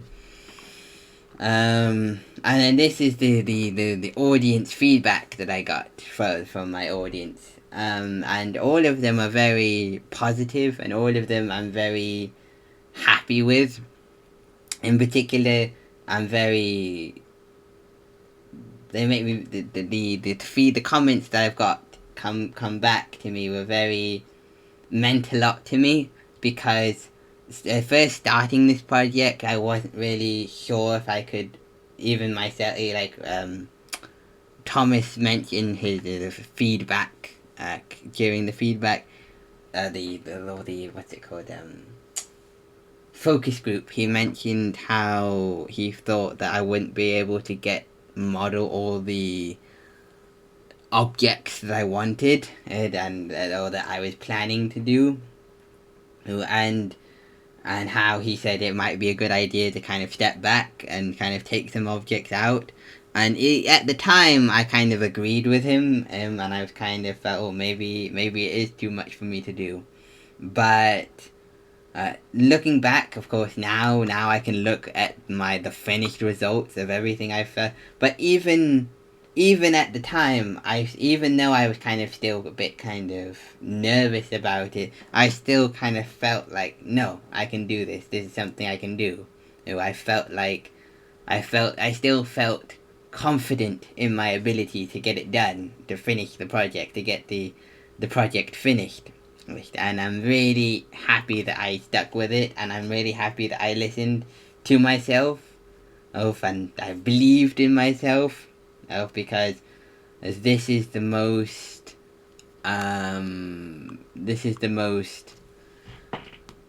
what's the word? Intricate, I guess, model that I've ever done, with the most objects that I've ever done. And so, and I'm just really proud of it, because as one issue I thought I was gonna have, that I was worried about, was that there was gonna be too many objects in the scene, and that the blender was gonna crash because of it. But luckily that didn't happen, so I'm very happy that that didn't happen. As well as that, the biggest issue, or the biggest worry I had, as far as theoretical things that could come up, the biggest worry I had was my environment or my file getting corrupted, and not being able to work on it anymore. And so that's why I made a backup USB, just in case something happened. But that was my biggest fear about this project. And so I got feedback from four class member, or four people in my class, because I feel like that's a good number of people to get feedback from, as in, and cause I mentioned originally, I wanted to talk to Pacific. I had ideas of talking to Pacific people to ask feedback, because I feel like I would get a lot from them. But unfortunately, well, some of the people that I wanted to talk to were not in at the time. But luckily, later on, I was able to talk to Lewis, and he gave me really good feedback. And I'm really happy that I was able to talk to him, and he was able to give his opinion of my project. Looking back at all this, and then this is where I've I talk about uploading my work to ArtStation, and how I did it, and why I'm doing it in ArtStation. And here's the link to the ArtStation page. Looking back on all this feedback, or the comments that I've got, really makes me appreciate how far I've come in my time in college, and how far my modeling skills have developed. And another reason I wanted to put the models here on ArtStation was because putting models here, it kind of clearly shows a pattern of development. And as you can see, my first model here, the first model I did in college, for my final major project last year. It's a bit of a difference from this to this. It's a huge difference, and putting it here, putting it on this site is a really good way of showing that difference. And I can and I plan to put any other models I make in the future here as well, because I really want to build up a really good, nice looking portfolio to show and to share with others and possible employers in the future. Um, so the last section I have to talk about is my evaluation page, my evaluation and reflection page. In this page, so as you can see, all this page contains all the videos that I've made, and all the FMP logs that I've made, documenting my process on the project. And I haven't really had much problems with this with adding the videos here. The only problem that I've had was again with when I got Rob's feedback back, and he mentioned that I didn't. I've put them on YouTube, but I haven't shared them publicly, because I made a mistake because I thought for some silly reason that I'd added them to like the Google Drive, so they're on like the FMP folder, but of course that's not the case. But I tried, so I felt really silly about that, because of course Rob wasn't able to accurately mark my evaluation work, all because of the simple mistake. Like, so I was a bit kind of disappointed by that, but I tried fixing that mistake and adding it to the Google Drive FMP folder, but it didn't work. Mainly because I think the videos were just too long. Which kind of brings me to my other point, and this is kind of the biggest point about all this. Especially this video, is that even in this video, in the final evaluation, I'm really nervous and I'm really scared, because I want to show that I am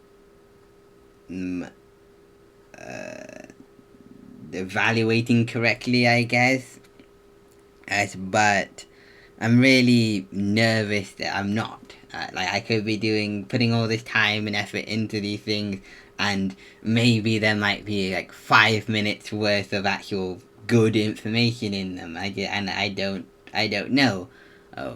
I feel like I'm adding a huge lot of information into each video I make, but I still have this kind of fear that I might not be doing or saying enough of saying the right things or in the right way. But and that's something I'm gonna have to trust, I guess. That's because it's too late to take back now. Like, I'm just kind of trust that I've done the right thing, and I've talked about the right things in the right way.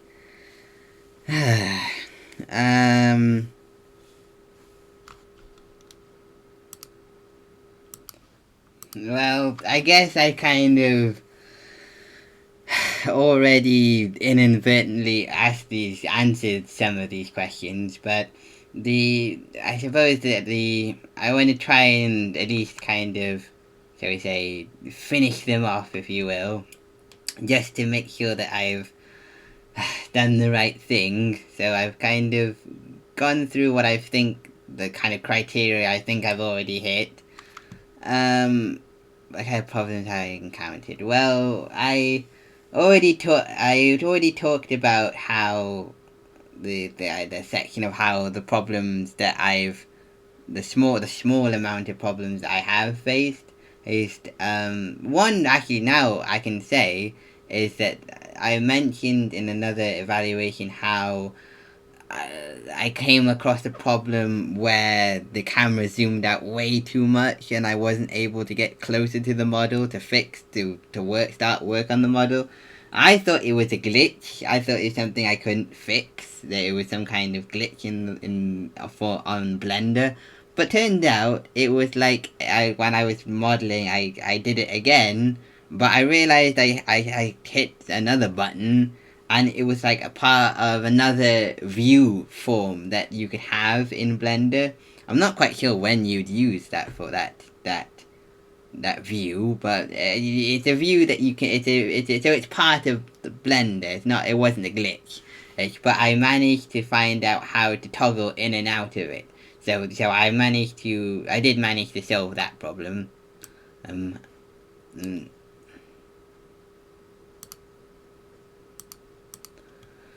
and as I said, I think I would have had more problems. It's just that I managed to, like, again, one problem I think I would have had would have been the glow outside, the blue glow outside of the window, and I would have wanted to move the camera to see, I wanted to have a picture outside so it looks more like space. That would have been a big problem I think I would have had, but because I've had the time to kind of finish off, I managed to change that. So that was something I've managed to change and to have it not be a problem, I guess. But I think if I had run out of time, then yeah, that would have been a problem. Again, same would have been for like the radar image. That would have been a problem. That I wouldn't have been able to fix because I'd run out of time. Um, if I had the original plan. Well, the original plan, I very much nothing's really changed from the original plan as far as the design, the outlook of the room. The only thing I suppose I've changed about the room, and I think it's a good change, is these long strips. They used to be like short squares, is and I just decided that it made a whole lot more sense just to have one square than have lots of different squares along that wall. Oh, and so that's another change that I made. What other change did I make? I changed the radar image. That was something I changed. As well as that, I also because I made a point. I made a point in what part of my uh, practical skills page is I said that I was going to add wires to these black areas here, but I never did. I never got round to it. And mainly because I kind of had the idea that, well, I don't think having that the wires would be inside the box, not outside the box. But I did at first. I did kind of feel a bit bad about not doing it because it was something I said I was gonna do. Ooh. But in the end, I felt like it wasn't such like a huge loss to the model itself. In fact, it might make the model look better. I mean, I would have been um, interested to see what it looked like, but it didn't really change the model that much for me, and I was fine not doing it. Um, again another big change would be the having the glowing image outside of the room. I'm really happy that I made that change because it looks really cool. It looks so much cooler than what I originally did or what I originally planned.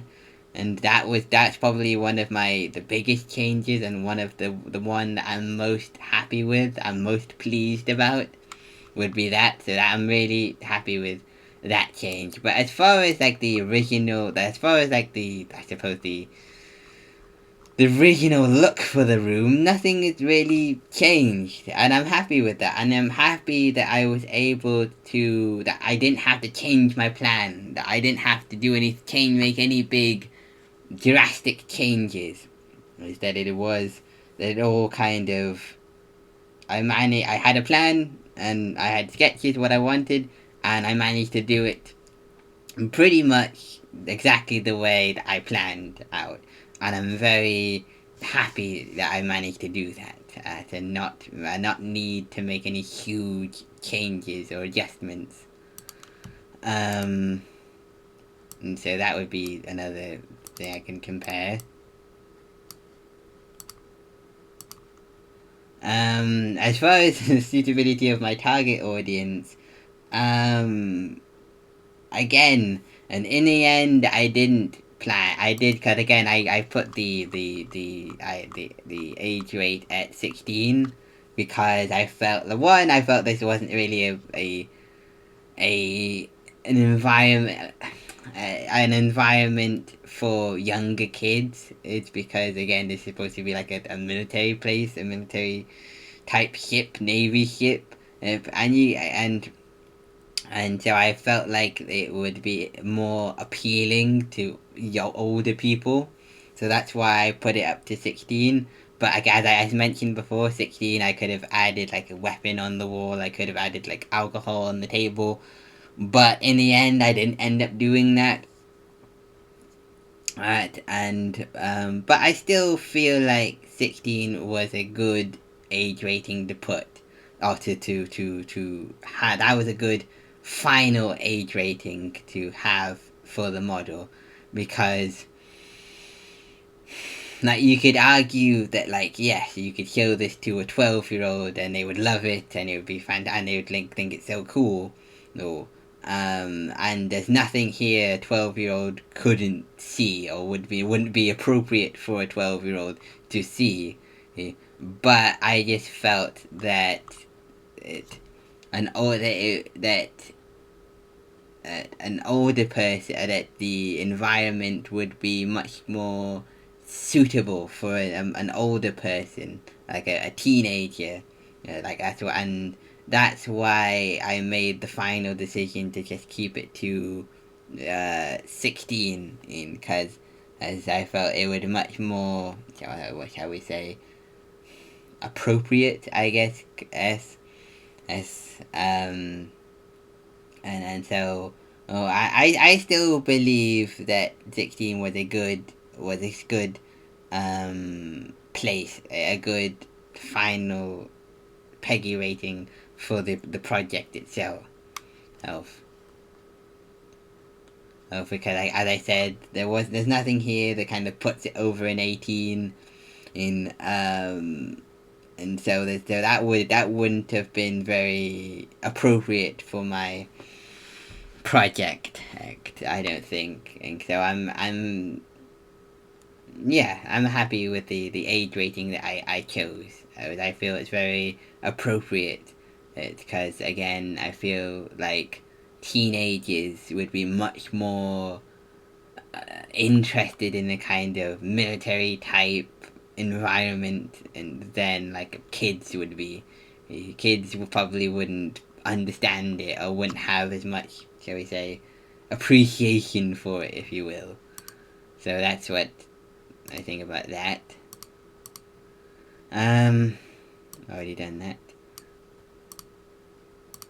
And then what have I learned through this project? Yeah. So what I've learned on this project, as far as I suppose, as far as practically, would be I've learned how to add the glowing effect to an image, which is really cool, and I think it could be really useful for maybe other projects in the future.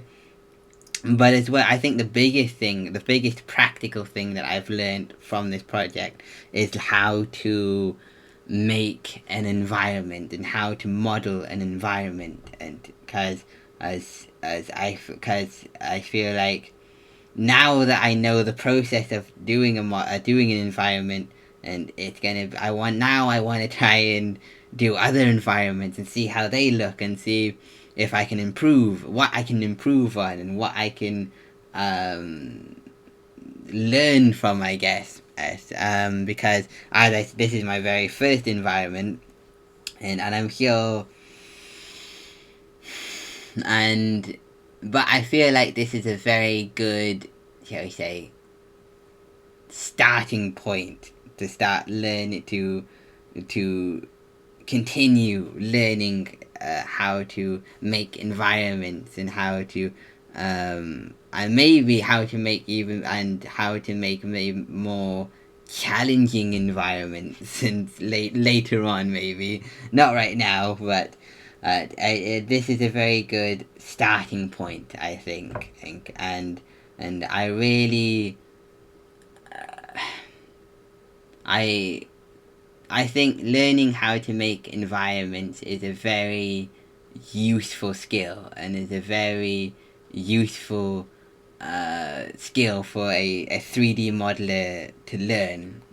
Because obviously once you know the process of making the basics of making an environment, you can make one wherever you want, in whatever setting you want, and it just really opens up the possibilities, and for all these different settings and environments. And so I'm really happy that I chose environments to do. Because again, I've mentioned before, my original plan was to do like people and sort of sculpt and things like that. I think that would have been way too difficult, way too hard to learn in the time that I had for this project. Whereas environments was a really good, useful tool, a useful skill to learn. And now that I have learned it, I am really, or now that I have the, shall we say, the basics of it, I am really excited to learn, and really excited to try making new things. I'm really excited to, what's the word? To discover what else I can make, and how I could improve on it. So yeah, that's probably the biggest thing that and something else I suppose I've mentioned before is just I suppose something else I've learned is from this project is how to trust myself, because I've mentioned before how originally in the beginning I wasn't too sure if I'd be able to make it, if I was gonna be able to add all these items to my model or to the environment, and I did, and I did it, and not only have I managed to do it, but I managed to texture it and render it and having it look almost exactly the way I planned, even better than how I planned with that image of Earth outside. Right? Oh, I suppose that as far as me personally, it kind of this project really shows me that that that um that it's that I'm capable of a lot more than I think, and that to trust myself in certain situations, and to kind of really, I suppose, to believe in myself, I guess. I said because if I hadn't, I would have never have done something like this. I would have never been able to finish something like this. Yes, and taking a final look at it, I am really happy and really proud of myself for making this, and the fact that I'm not able to, and not only that, but not, shall we say, compromising for the genre that I've chosen. I said I wanted it in space. I said I wanted a futuristic space office, and I did it. I was able to do it, and I'm really pleased I didn't have to change my plan for whatever reason, no, because I felt like, oh, it'd be too tough for me to do. No, but no, I trusted myself. I stuck to the plan, and these are the final results, and I'm really happy with it. So thank you, and that's it. So thank you.